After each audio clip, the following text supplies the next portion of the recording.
So for reference, around the toilet, we have the 24 by 20 and the rest are 24 by 16 inches. This is a 2-year update on these bathroom rugs by Olanly. I've been using the same ones in my kids' bathroom and this bathroom here for about 2 years now.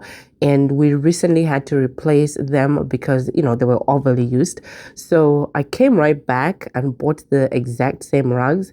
And I just wanted to share my update. I'm really just a fan of these rugs. They're very soft, very comfortable.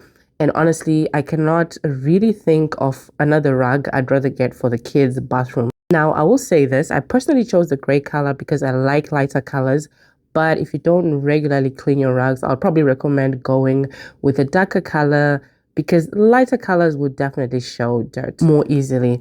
But other than that, they've held up really well for us. And because our bathroom is small, well, my kids' bathroom is small, I kind of mixed different sizes to make everything fit better. So I bought the toilet contour rug, of course, for around the toilet.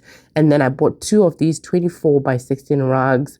One goes by the kids' sink, and then the other one goes by the bathtub.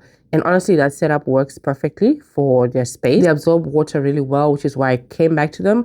They stay comfortable under your feet, and they just make the bathroom feel cozy. Sure, you notice they have the TPR backing, so they're not going to be moving around as easily. So this that you see is 2 years of use, and we are about to get a new set. I will probably keep coming back to these. I'm very loyal to something that works for me. So for reference, around the toilet, we have the 24 by 20 and the rest are 24 by 16 inches.